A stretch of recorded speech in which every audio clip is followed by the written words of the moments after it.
As I got another rhyme, another rhythm for y'all to listen. I'm never quitting on my mission. I'ma roll with what I'm giving. Got some ambition, this new edition, filling positions.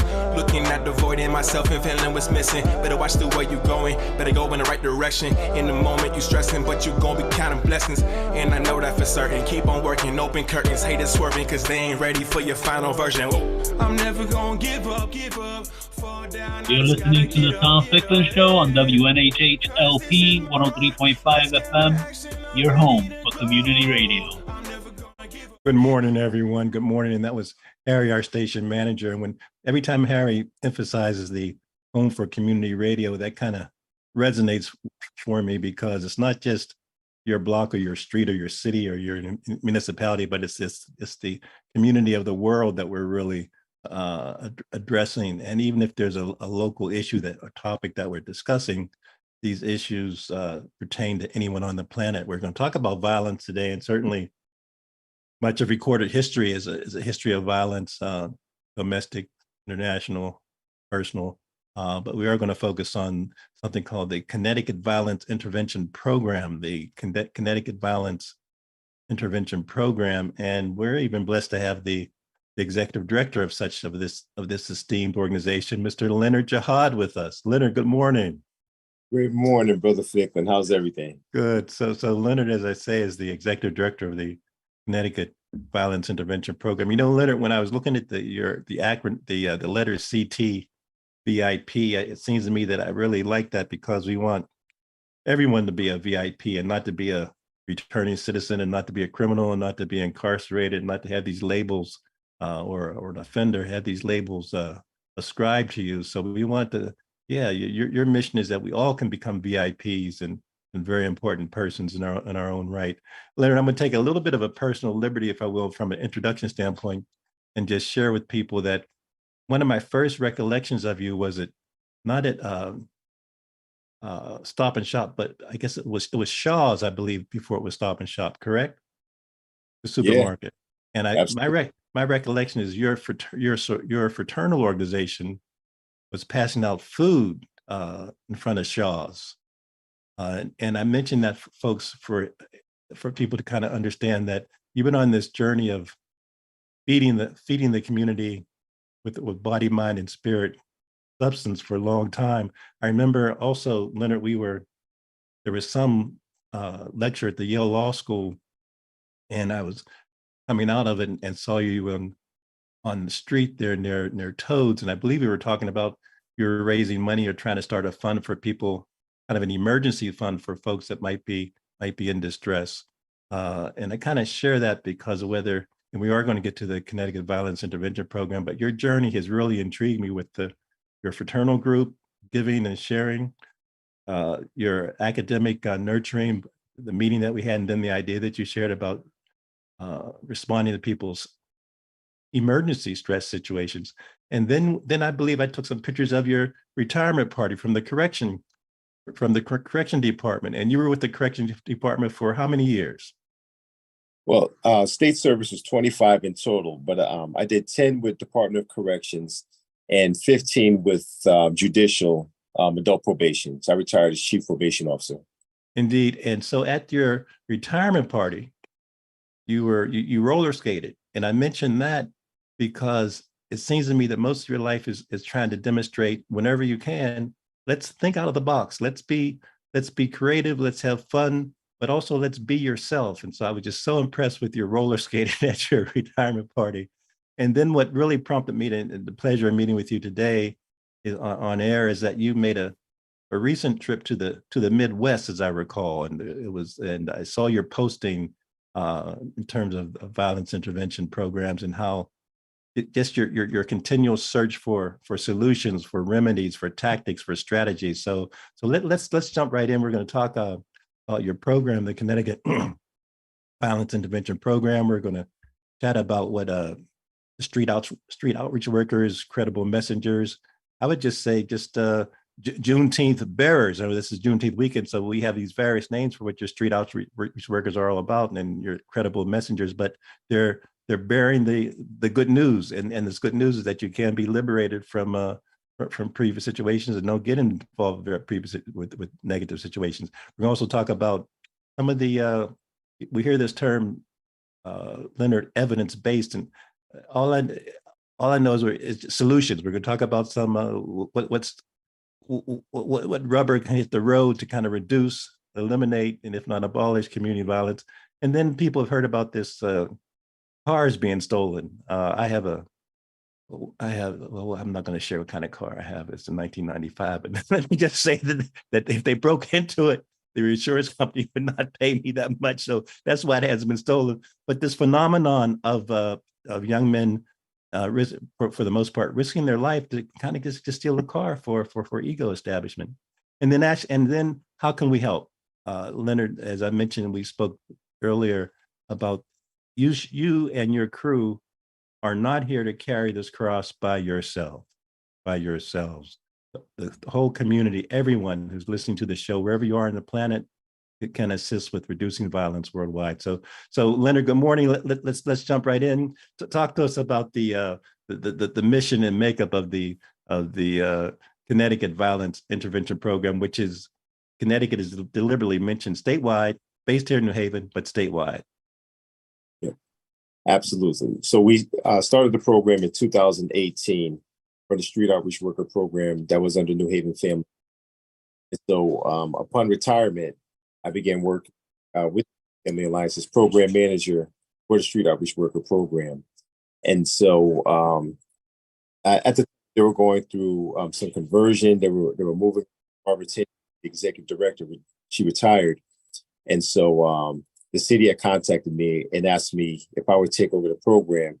And so we moved real fast. We were able to get a 501c3, and I took over the program.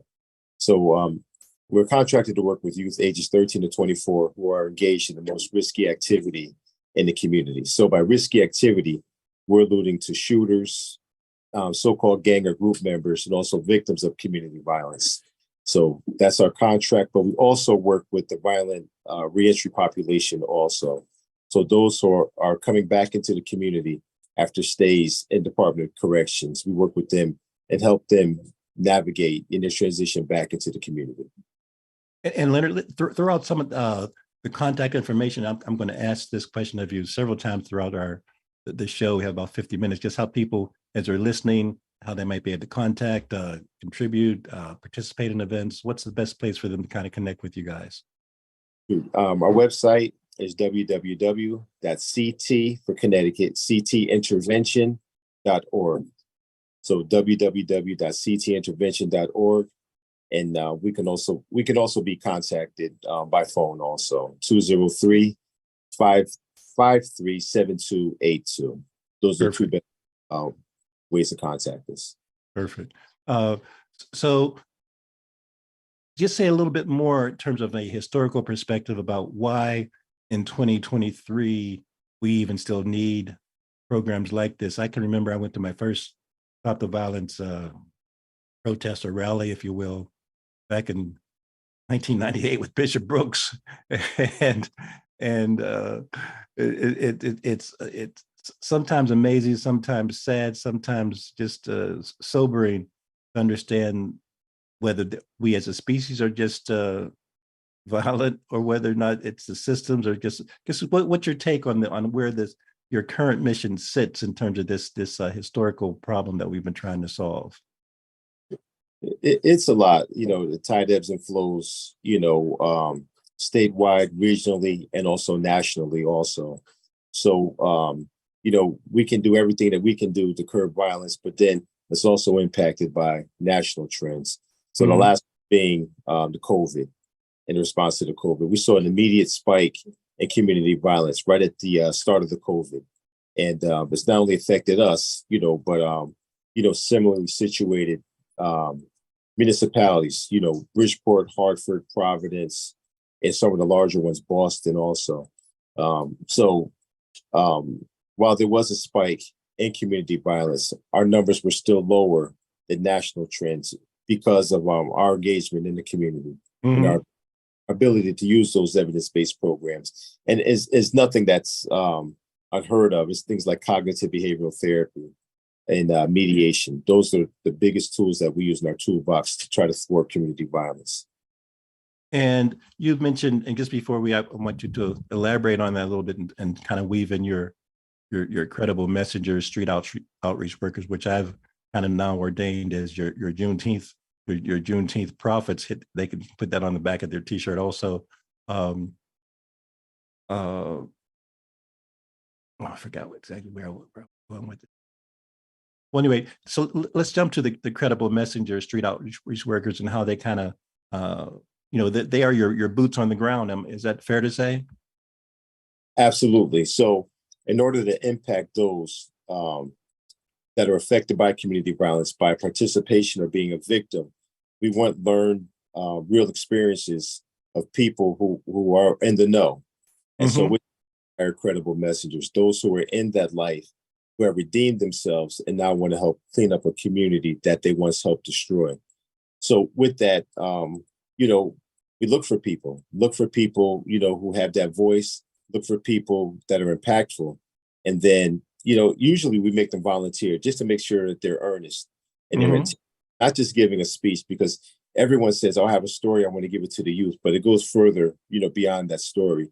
Because sometimes some of it gets like real grandiose, I had this much money, I was the first one in New Haven with these rims or this Gucci suit, that's not really doing a lot to impact the youth, especially when your story is from 20 or 30 years ago, but if you're earnest in your message, you really want to change the direction and the value system of our participants. We do want to measure that. And then if you have that much, then we can work on the other things, your delivery, your story, and then other things that go into it. Because, everyone says, oh, I want to talk to the youth. I said, well, that's probably 20% of what we do. The other part is intake, assessment, referral, case management, meet, training. There's a lot that goes into it. So small part of what we do. Oh, I know what I was thinking about. You were alluding to the cycles and the rhythms of things being up and down in terms of incidents, and off and on. And it seems to me in the past, Leonard, correct me, that summertime you've referenced as kind of things can kind of go up, become hot during the summer. Is that still your prediction for this coming? Yeah, it's most violence is predictable. We usually see a spike in the summer months, and then around holidays, violence spikes again. People are traumatized, depressed, during the holidays, and people usually come together. So domestic violence and things like that spikes also. So it's pretty consistent every year. So let's go back to the credible messengers. Earlier this week, some of the folks from the city made a presentation where the Board of Alders are going to vote on, I believe, kind of an additional economic infusion to your organization to kind of bring on some additional credible messengers, some additional Juneteenth peace warriors. If the Board of Alders if we do vote favorably on that recommendation, how will these additional troops add to your portfolio, the added value to your portfolio, so to speak? So we like to stay present in the community, but things have changed like over the last 10 years or so. So whereas we were more in the streets, on the corners, at the club let outs and things like that, we weren't getting the most bang for our buck. Most of what we do in the correspondence and, watching community violence, it happens on social media. So what we were doing, and we were missing the boat, is that we didn't have enough credible messengers in the community. So we had 5 trying to oversee and supervise the entire city of New Haven. And certain areas like Fairhaven saw bigger spikes than we saw in Beaver Hills. So we would deploy our services and all of our activities, the focus, on that. But then we were neglecting other parts. So, the squeaky wheel was getting the oil. So now, and then we had caseloads that were, way out of reach. So the caseloads were like 1 outreach worker to 25 to 30 participants. And we weren't effective as we could be. Data shows that through ceasefire and cure violence and other nationally recognized models, it should be 1 to 10 and at the most 1 to 15. So we do the intake, we do assessment, we do classification, but we weren't doing it in a robust way. So with that, we can get the caseloads down to a manageable, caseload and give them the proper attention, because this is not a traditional mentoring program. We're not dealing with kids who won't take the trash out, who are going to school late or staying out when, past when the lights come on. These are the highest risk youth. So we're talking about, 3 to 4% of the people, doing 60% of the violent crime in New Haven. We really, really have to put a full court press on there, and we can't be neglectful, in our supervision and our engagement. So with that, in short, we can get the caseloads to something manageable, if we do get the increased funding. The folks that presented earlier this week, and I appreciate your sharing that context, that presented earlier this week mentioned that also, if you do receive this additional economic infusion, that the your Juneteenth profits will be able to kind of stay with people longer. And that struck me as just key, because we forget that, the walk, the crawl, to walk, to swim, if you don't have the coach all along. So is that going to be the case, that there'll be more of a sustained commitment? Yeah, absolutely. And again, we're going by evidence, regionally and nationally. They're saying that, just the relationship building capacity, at least 6 months. To build trust, because a lot of the participants that we have, they're used to being abandoned and neglected. And so, our funding sources usually go year to year, and they have to go past the year, because we're just really getting at the meat of referrals and the following up to the referrals and addressing those factors that contribute to violence. So if they don't have someplace to live, we have to get them someplace to live before we can try to get them a job or try to get back in school or dealing with any type of substance abuse. So we have all these factors that contribute to it, but it does take some time. But unfortunately, the funding goes year to year to year. And then, we start the relationship, and then the funding ends. And then, the kids are left being abandoned again. It's just going to further, their relationships with convention, with a adult, with a counselor or therapist. Because a lot of times kids will go to see a clinician, and they'll see that clinician, they'll begin to open up. And then that clinician is an intern, and they finish, their semester, or they're promoted, or they go to another program, and then they're left, with emotions dangling. And now you try to recapture that and build that trust again. So the relationship has to be sustained.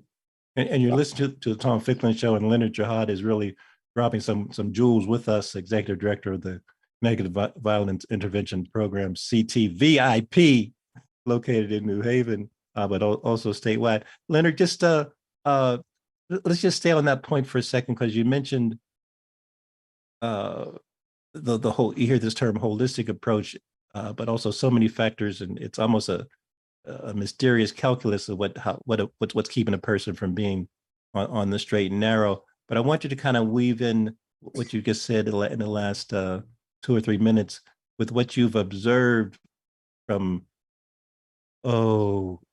coaching junior football, for seeing folks locked up, seeing fathers, and then I think you told me one time you've seen fathers, and even the son comes in to be incarcerated. Kind of weave, if you would, connect what you've just said in the last 10 minutes with your 20 to 30 year experience on where you see yourself going, the organization going, and what's are we learning? Are we in fact learning? Yeah. I throw words out like evidence-based and things like that. I throw it out, but we're creating evidence, and there's evidence that we know that hasn't been researched and solidified, by major companies and universities and everything. We have good evidence that we know that works here. And like I said, it's basic relationship building capacities. Good. And say, what's your magic? There's no magic to it. You see someone, and you show them that you care about them, and it's consistent. And it usually reciprocates. We've had a few referrals, not a lot, where the guys just totally don't want to be engaged. So we're not here to judge you. We're just here to engage you, to change your periphery, to try to just change your lens, and try to take you from law breaking to law abiding. And we had some guys say, "Look, I want nothing to do with you or your program." I said, "Oh, that's okay, but it's okay when I see you. Just ask how you're doing, how your kids are doing, or what's going on. Just give them some dap and just keep it moving." But, and we just tell them, I said, listen, when you want me to stop caring about you, you let me know when you want me to stop caring about you. And I've never had one person say, stop caring about me. Right. Everyone wants to be cared about. Everyone wants a relationship, but they want a relationship that's going to sustain. And I do that with coaching. I've been coaching Pop Warner football since I came back from college in 1992. And, and as you said, we're always learning. Just a couple of years ago, the last game of the season, we knew we were going to lose. If we would have won, we would have been off to Florida for the Pop Warner Super Bowl, but we weren't going to win. The other team was just better. And the kids were just on the ground crying. And I said, we've lost games before. I said, that's okay. We lost. Every team except one loses their last game of the season. I said, that's okay. But it wasn't about the loss. They were saying that we're not going to see you anymore.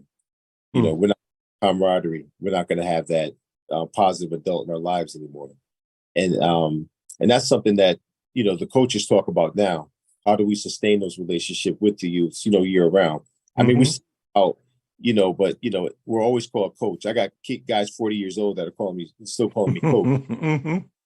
But, that relationship, not just knowing who or more of a check-in, because I start every practice, with how's school going. And if they say good, that's not good enough. I want them to say great. I want them to say amazing. And it becomes a self-fulfilling prophecy that I care that school matters and I care about their success. And carry that theme, that reflection theme in terms of your decades in the correction system and the probation system, because that's also, we see as a consumer, you see these movies, you see these detective shows, you see these police shows, but it seems to me that either they glorify or they have a particular point of view that's not really, it's not whole, we don't get the real insight in terms of the true drama, not the sensational theatrical TV movie drama, but the true drama and challenges and pathos of life. Yeah, I kind of liken it to those because I'm a car fanatic. You watch those old school shows where they get a car and they remodel them and, and everything, and they can do it in an hour. When actually, so, building relationships, sustaining those, it takes a long time, and if you can do it in an hour, it's probably a little bit more sexy, but, that's just not reality, So, but it's easy, but, I guess we make it a lot more difficult than what it's supposed to be. I worked in a prison 10 years. I was never assaulted. I never had anything thrown at me, urine, feces. I mean, the guys next to me did, but again, it's just building a relationship, a trusted relationship, and being respectful. I've had guys position me to take me out of harm's way when something bad was going to happen, when I was working in a dormitory. And that they would do that because they care about you. And it's respectful, so there's no magic. Even probation, when I became a supervisor, the first thing that I did with our clerical staff, I demanded that they welcome everyone into the building because it sets the tone for their interview or their meeting with the probation officer. So it's like, hey, how you doing? Good morning. Where's your son? You didn't bring your son this time. How's he doing? Just things like that. That could be the only thing they hear all day. And when we started to do that, people miss visits less frequently. Even they violated less frequently because even when there was an issue, they felt open to talk to their probation officer rather than hiding or just escaping and not coming in. So showing that the respect and showing the love. Absolutely. Give them the respect. Because sometimes things would go bad and people would panic, and the culture would be that if you did something bad, that the probation officer would violate you. So you start showing up. So as a supervisor, I would have to review warrants, and I would look at him and I would say, this guy stopped showing up. Why? He was showing up for so long. And I would place a phone call before I signed the warrant. And I said, come in tomorrow. Let's take care of this. And, they're like, this got to be a trick. I said, the only trick is I'm going to sign this warrant tomorrow night if you don't show up. I'm giving you one more opportunity to come. And most of the time they did come. And we took the issue. Leonard, where do we go? Where do we go from here? It's Friday, June 16th, 2023. Do I have to have you back on the show 2 years from now and we're still dealing with the problem? Is do you want your son and daughter to succeed you? Where do we go from here in terms of significantly decreasing the violent offender percentage?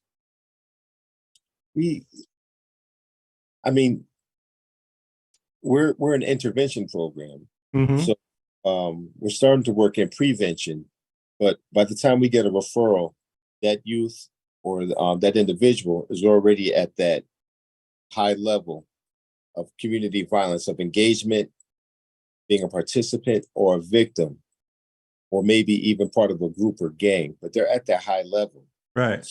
To get ahead of it and all the factors that contribute to it, you know.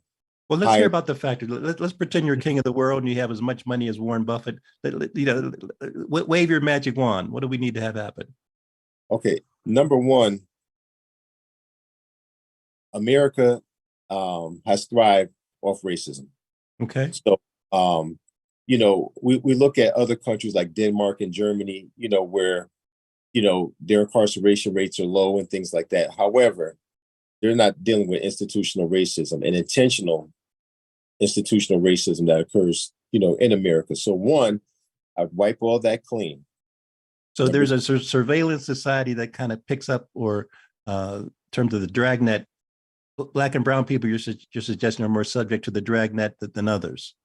Absolutely. Okay. All right. What's number two? The intentional part, where we're creating, you know, a subculture, you know, where people, you know, can't thrive, similarly as someone, you know, of another race. So the economic disparities. That's right. Okay. Number three. Not only economic, but institutional, environmental, everything. Okay. Good. So, and two, guns.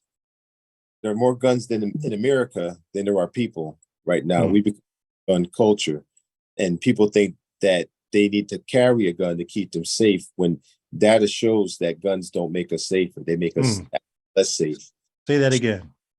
Guns make us less safe. They do not make us more safe. They make us less safe, and data does show that by the possession of a gun, by accidental shootings, or people think they're protecting their person or their property, misusing the gun, or people burglarizing their home and the gun isn't safely stored. Suicide. And so guns do not make us more safe. And we've had more mass shootings than we've had days of the year in 2000. People were killed in America. So, you know, as arrogant as I am about America, you know, and I did serve, you know, there's other places that had done a much better job than us. New Zealand had one mass shooting. They took away everyone's gun. No one had a gun unless you were hunting. They haven't had one mass shooting since then. And for the most part, the gun lobby, you know, it's a hobby to them, you know. It doesn't make us safe, for one, and then two, they think that it empowers them, and they're going back to the Second Amendment, you know, which goes back, you know, almost 300 years. You know, when people carried muskets, you know, and we didn't have that army and the armed forces to protect us, to enforce our borders. So no, I would take everyone's gun away. And one more point, perhaps. Well, I like to just lump it, you know, more home ownership. You know, reduce the economic disparities. Fathers. Well, we know where Sunday allegedly is Father's Day. All the Juneteenth events have kind of bumped Father's Day to the side a little bit in terms of our consciousness. But talk a little bit about the need for that paternal influence. I'm just looking forward to getting another tie. I'll take another tie. I'll say, going back. And this is something that we always knew, but again, I don't move without data. Back in 2006, 2007, when I was a probation officer, we did the Raise the Age initiative, where we took 16 and 17-year-olds out of the adult arena and put them in the juvenile arena with, you know, what we knew. But at the time, North Carolina, New York, and Connecticut were the only states where 16 and 17-year-olds would be held in the adult arena. So if you get a fight in school, you go to adult court in high school if you were 16 or 17. And then, and if you went to services or programming, you went with, just say a youth was smoking marijuana and you had to go to drug treatment, you would be in drug treatment with a heroin addict from Vietnam. Not the same. So through the legislation led by Tony Harpin and Tony Walker, we did the Raise the Age initiative. And so I was given 35 youth to work with because I worked adult probation. I was working with adults. Thing that that became readily present is that the 35 kids that I had, only one had a biological father in the house. And they just had a really, really charged relationship. He was West Indian. He's like, my way or no way. And, you know, they just had a splintered relationship. But 0 kids had, 1 out of 35 had a biological father in the house. So I became a mentor, an uncle, you know, whatever. And prior to that time, the youth had a 60% recidivism rate within the first 6 months of their probation and adult probation. So 60%, 3 out of 5 kids violated in the first 6 months because serving improperly. So with identified services and the relationship building capacity, we went from 60% to the next year to 0. 0. They need a mentor. They need someone in their life who, you know, is going to be who's going to be there for them, someone that they can go to when they need help. And the kids actually said that. They said, you know, I was retiring. They said, where do we go when we need help? We know that you're here. When you retire, how can we find you?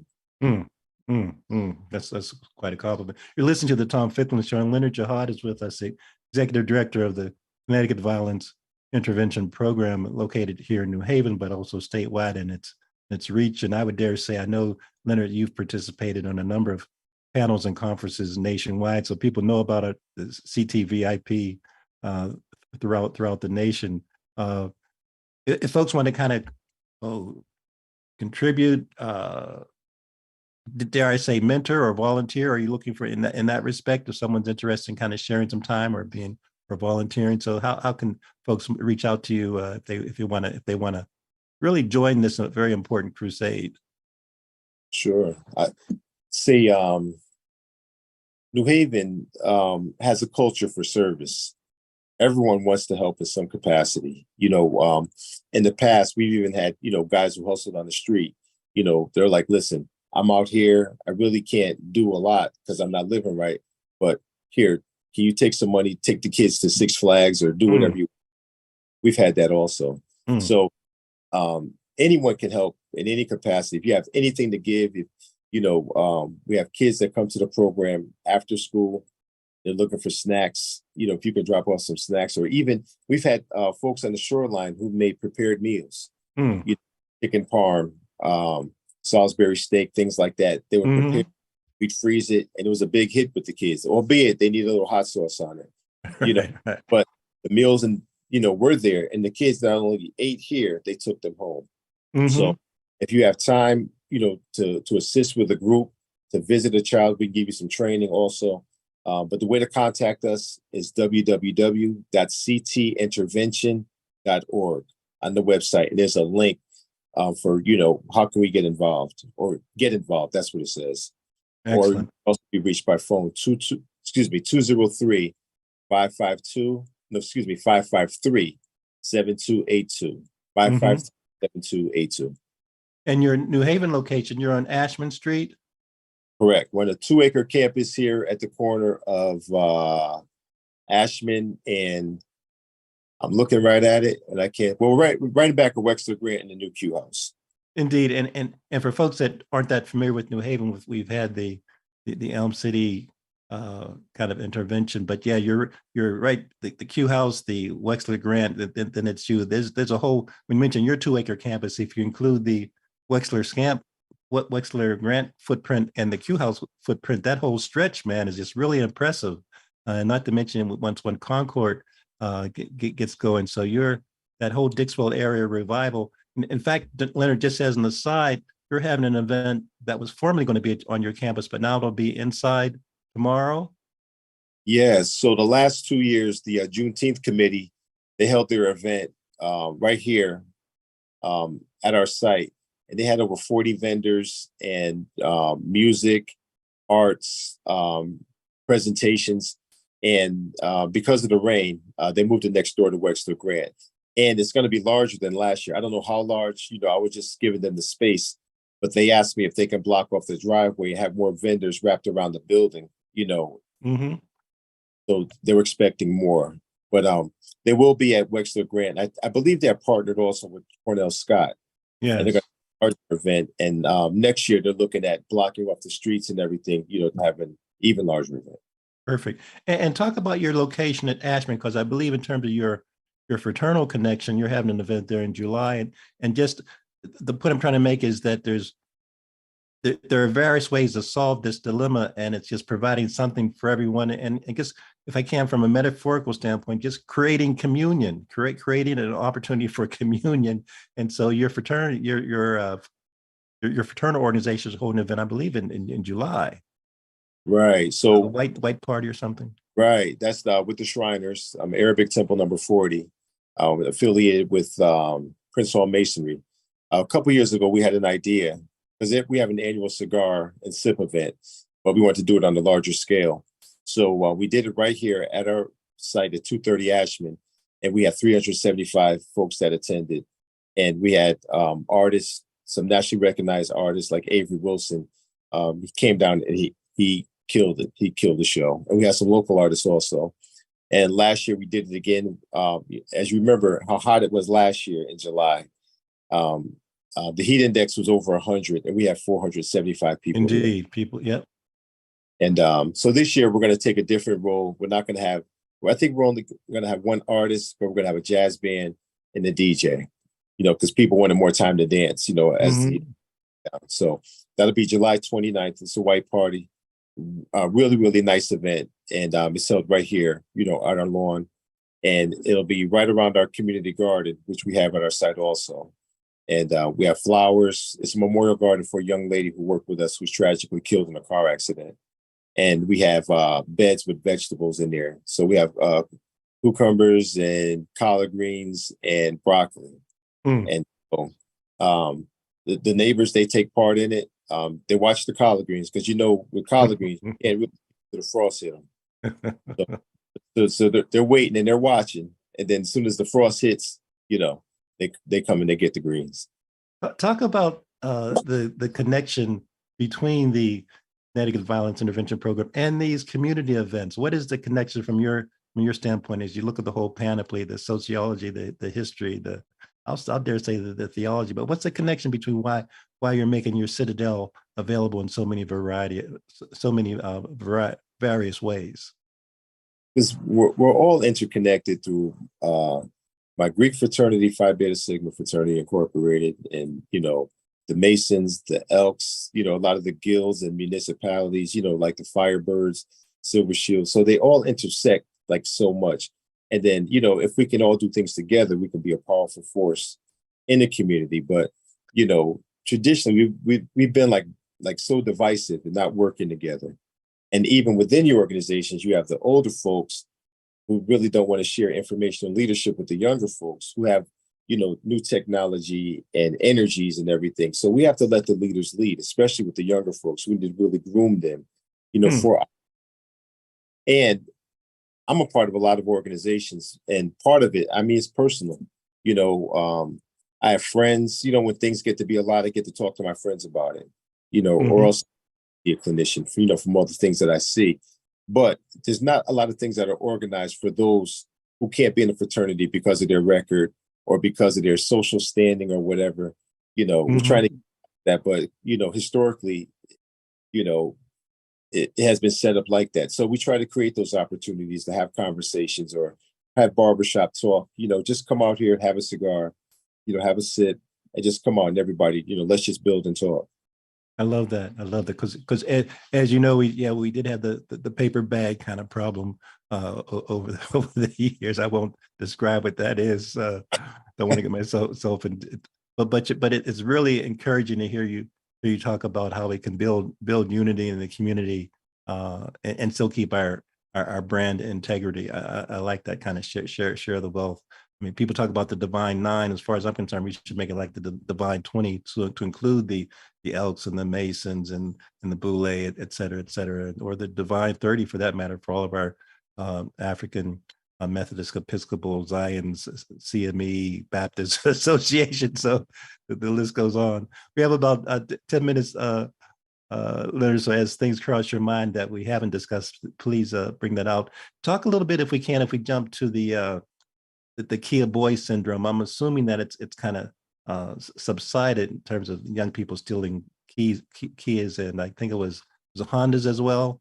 I think it was Kias and another brand. But what is that? What did that symbolize to you when you saw this phenomenon? And you referenced the impact of social media earlier, but share this because I had some young people that have been talking to me and they just said, yeah, it was just for the thrill. But what did that say to you, given your long history of trying to increase the peace here in New Haven, and particularly among young people? The Kia boys, they've been around for a couple of years. It really struck home in New Haven last fall. But we did some history on the Kia boys, and it started out of Milwaukee. So they've been dealing with this since the start of COVID. So with TikTok challenges and other challenges on social media, some irresponsible adult posted on TikTok the ways that you could steal a Kia or Hyundai, because they're made on the plant in Korea. So you would need a screwdriver and a USB cord. That's all you would need to steal certain models of Kias or Hyundais. So it took off, and then it went on YouTube, and then they made the challenge. And so we have youth as young as 11 years of age that are involved in the Kia boys. I don't want to glamorize it or even advertise it, but if you go on Instagram, CT Kia BOYZ is their profile name. And they wantonly just post them stealing cars, driving erratically, through the neighborhoods, even car crashes. So the Kia boys, they're not organized chapters, but it seems to be, because it's like almost every major city or mid-major city has Kia boys. And then they post Instagram. I'm talking Dayton. I mean, bigger places like Little Rock, Charlotte, but then smaller places like Wilmington, North Carolina, Dayton, New Haven, they have Kia boys, so-called chapters. And again, some of these guys are as young as 11 years old, and they're playing, they said, was it art imitates life? Yeah. Now it's like the video games like Grand Theft Auto and things like that. Those thrill-seeking games are being played out, in life right now. So it's in reverse, where these kids are stealing cars and they're videoing it. And, you get kids who steal a car, and then they will link their Bluetooth from their phone to the stereo of the car and, drive around with the music up loud.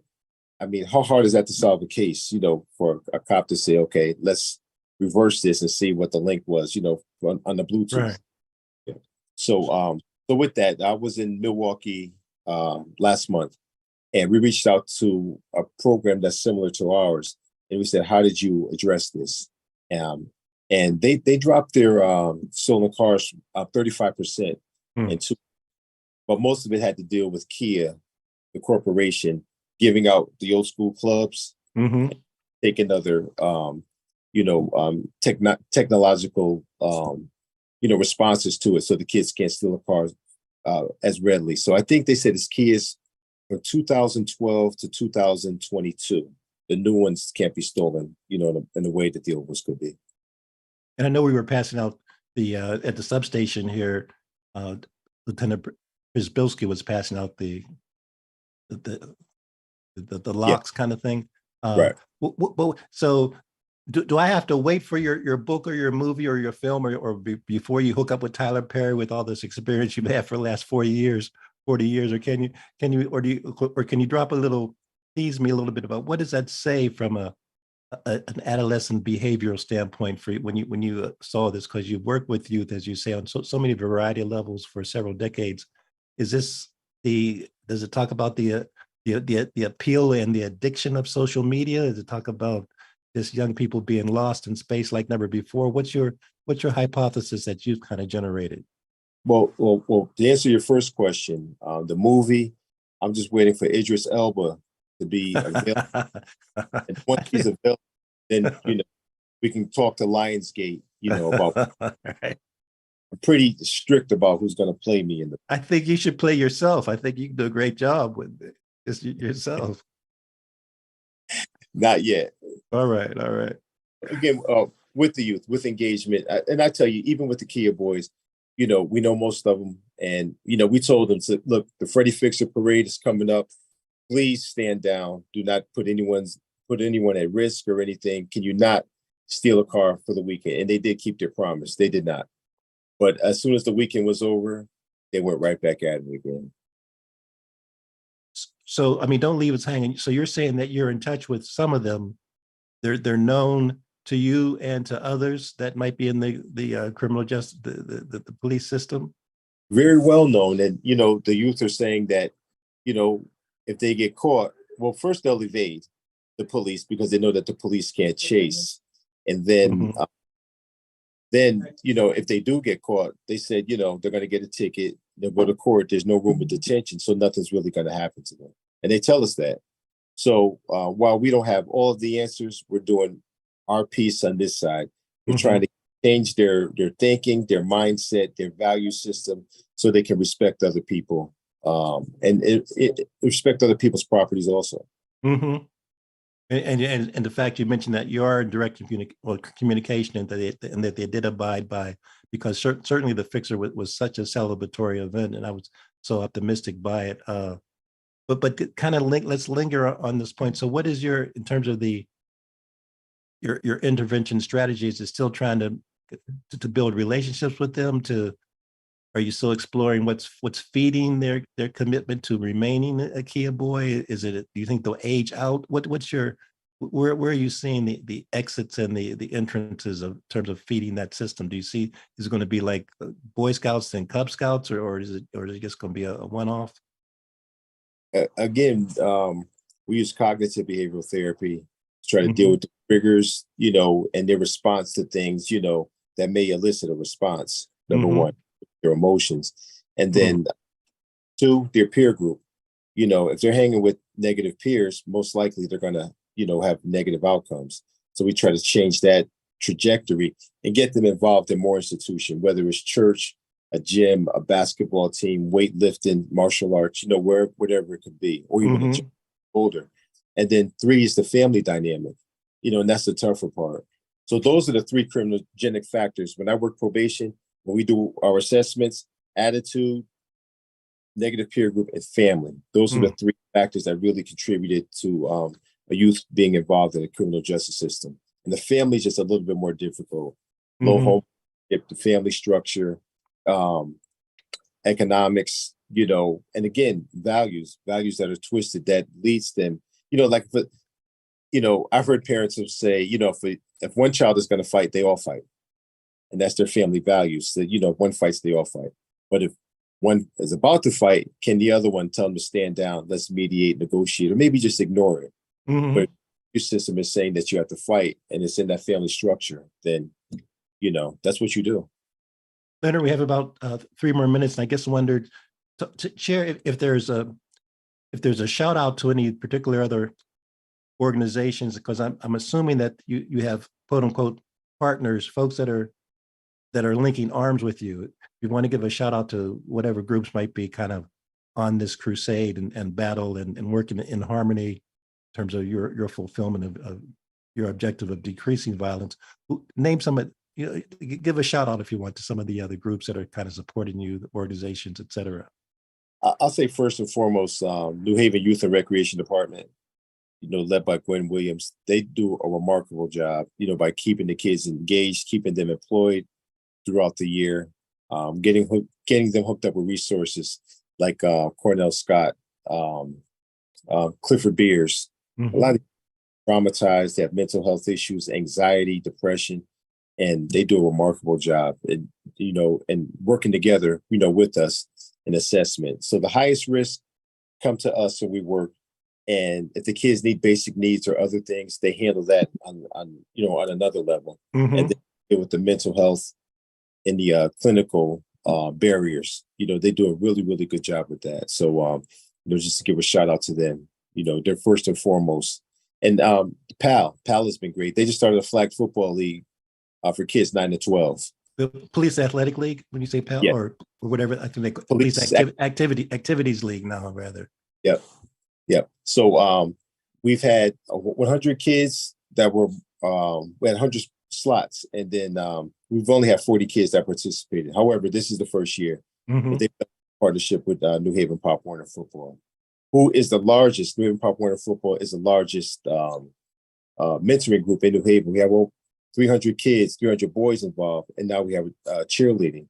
Yes. So 360 kids involved in New Haven Pop Warner Football Association, which is great. I was born in Pittsburgh, so when I arrived in New Haven and saw the Steelers, I said, "All right, we're Leonard, we have two more about 60 more seconds. So I want to give you the last word, and I'm really glad you mentioned the Pop Warner and the Steelers, because the ladies with the cheerleader, they won the championships in their first year. Absolutely. So that just goes to show there's so much hidden talent that's available. But we have about 90 seconds or at the most. So I'm going to give you the last word. No, I'll just restate. Everyone has something to give.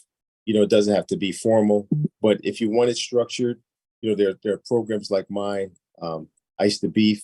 They deal with youth, not really at the level that we deal with them, the high risk, but they run a fantastic arts program. Project Longevity, they changed their mission also. So they're doing a lot of great things in the community also. They had a basketball tournament yesterday at Gulf Street Park. Indeed. I took 100 pictures, Leonard. Okay. But my memory card was not in the camera. You got a lot of practice, huh? So I can't tell you. So yeah, that event yesterday, haven't seen it in the news today, but just so I'm hoping that the Independent or the Register, someone was there. But yeah, I mentioned in public about taking pictures and not having the memory card because we're all human. But at any rate, I digress. But yeah, it was a tremendous event. Hope to see you tomorrow. Thanks so much, man. Leonard Jahad, check him out. Connecticut Violence Intervention Program, worth our support. Another rhyme, another rhythm for y'all to listen. I'm never quitting on my mission. I'ma roll with what I'm giving. Got some ambition, this new edition, filling positions.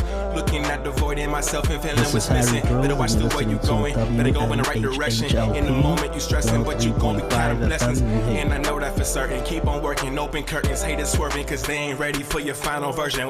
I'm never gonna give up. Fall down, I just gotta get up, yeah. Cause this is my road, lights, camera, action, I'm ready to go. I'm never gonna give up. Fall down, I just gotta get up, yeah.